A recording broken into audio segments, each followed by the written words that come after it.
The following is an Uncle Neal production. Nah, mate. It's Aussie Uncle Neal. Aussie Uncle Neal. Okay? Yeah, nah, yeah, nah, yeah, nah. So, there.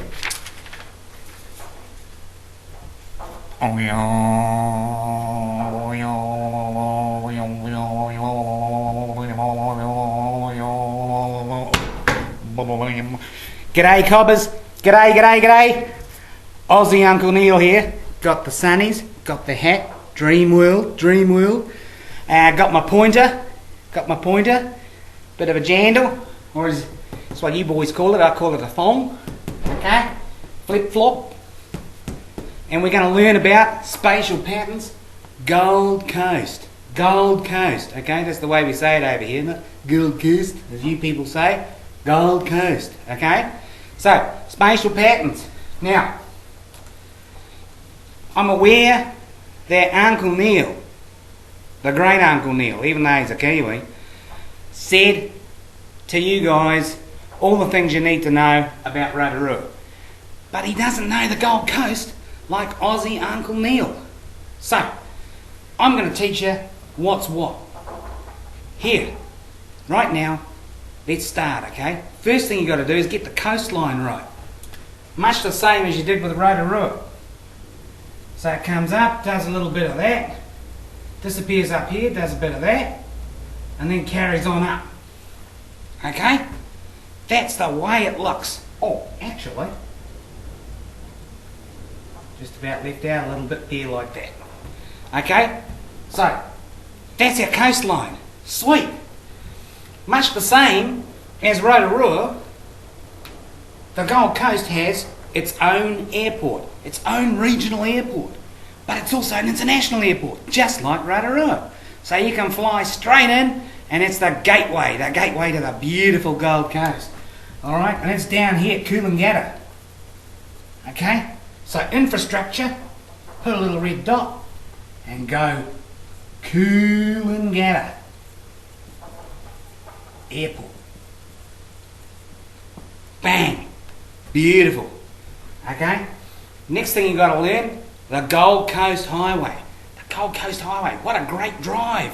You know, back in your old FJ Holden, bang, straight up the Gold Coast, couple of surfboards in the back, beautiful.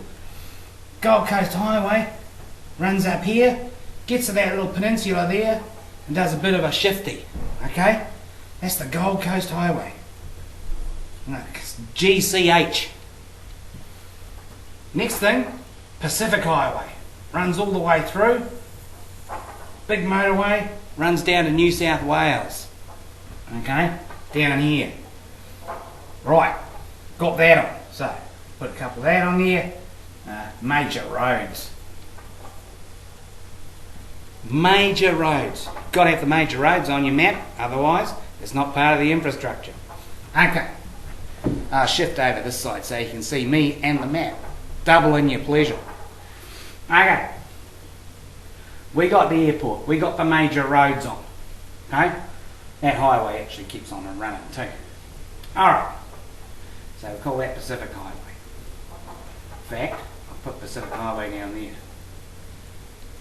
Okay, also got a bit of a railway thing going on here.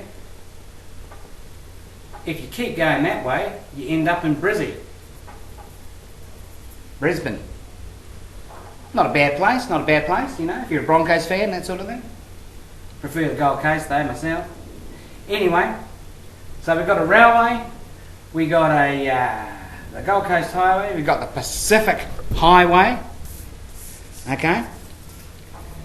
And what we need to figure out now, we need to figure out a couple of things. We need to figure out what kind of attractions are there. Going to use different colour. Going to use me a blue, okay? Use a blue. Now, in Australia, if you make a blue, it means you've made a mistake. But you Kiwis don't make many of those. Anyway, 3 big theme parks. 3 big theme parks. Right here, where the railway, the Gold Coast Highway and the Pacific Highway all intersect. Okay, and those are the theme parks. movie world, dream world, wet and wild. Okay, why are they there? Line over here to our IGIs. Accessibility. It's so people can get there. Location as well. What's so important about location? Well, you've got to have the right location for a theme park. If your location's not right, people, if it's not right, you can't squeeze a theme park into a small little place. You've got to have a lot of room to move, but room to grow it as well. So out here, there's a decent amount of land where you can get some cheap land and make yourself a decent theme park. So that's why they're there, accessibility and location. Alright? We're going to look at, of course, other ones. You've got some of the attractions we've got some natural stuff. Okay, it's not all about theme parks and having a bit of fun on the old roller coaster. Over there, Lamington National Park.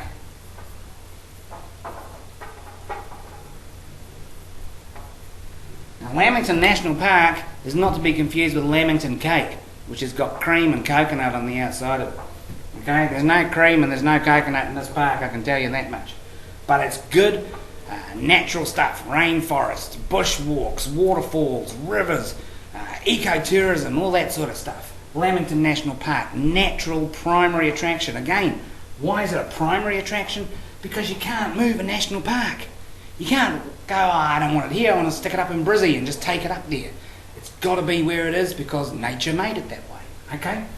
So, Lamington National Park, the theme parks, alright? But what's the main attraction at the Gold Coast? No, it's not Aussie Uncle Neal on the beach sunning himself, although that is an attraction. It is natural and it's a bit of a sight, but that's not what they come to see. What they come to see is, of course, the ocean. Okay, this big strip of ocean all the way through here. Okay, but while I'm at it, let's just put on SeaWorld as well. Okay, SeaWorld is there as well. So you know, we've got all the big four: Movie World, Dream World, Wet and Wild, and SeaWorld. Anyway, this big area of land here, that's your natural attraction. That's the beach and the ocean.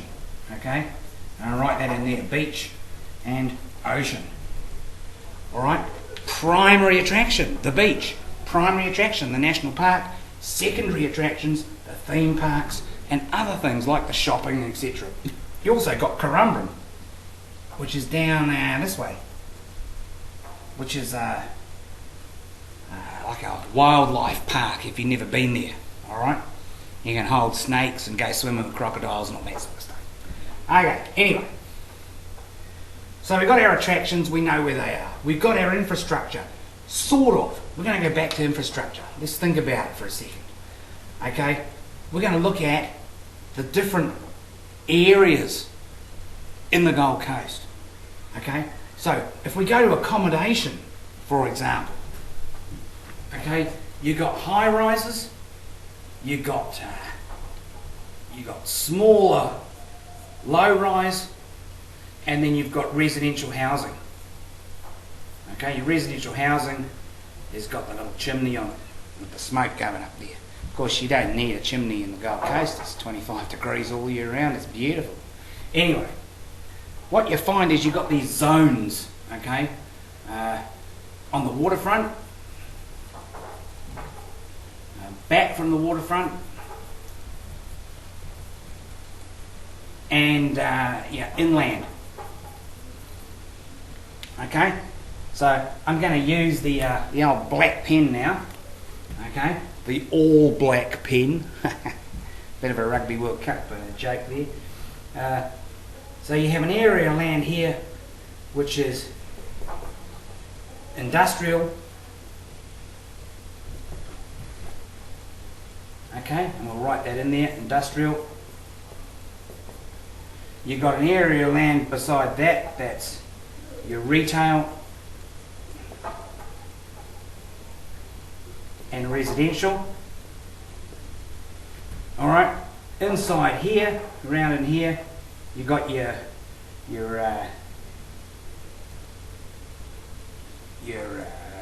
area back from the waterfront. We'll call it backwater, although it's not a backwater. And then right up front here, of course, you've got again your retail, and in here you've got your high quality accommodation. Okay, so you've got these zones. Okay, high-rise apartments because people want to go on holiday. They want a view of the sea because that's the best thing to see. Back from that, you've got some retail. Back from that, you've got your sort of your back waterfront type of stuff. Back from that, you've got your retail and residential, and then an area of industrial, and then eventually you get to the national park. Okay, now you probably didn't see that, so I'll just use my pointer here.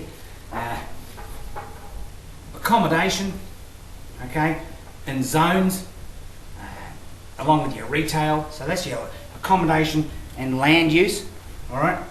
Your IGIs, of course, we're talking about accessibility, location. Okay, accessibility and location. When we get over to this side of the board, what are we looking at? Infrastructure, airport, major roads. Let's not forget our good friend the railway. Okay, rail. And we've got our attractions, the theme parks, okay, the national park, and the beach and the ocean. So as your old mate Uncle Neal in New Zealand says, and Aussie Uncle Neal will agree with him, draw what you're going to write and write what you're drawing. It's simple. Okay? Talk about the different zones, talk about what you've drawn on that map. The land use, the IGIs, the infrastructure that's there, and the attractions. Okay? And, talk about why you'd have a motorway and a railway and a main road right where your theme parks are, because it makes it easier to get there, quicker to get out. The land use there is pretty much, it's not your backwater, it's not your retail residential, it's sort of a corridor, if you like. So when we talk about our patterns, our patterns are important. We're going to talk about write them. What shall I write them in? What colour? I reckon red will do. We're talking about linear patterns, and we're talking about ribbon development.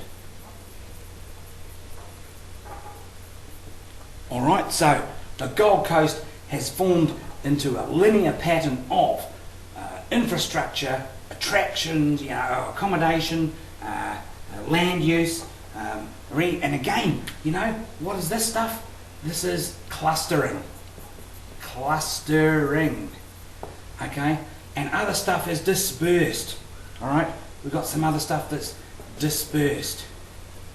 So clustering of accommodation along the waterfront, clustering of theme parks, clustering of retail development,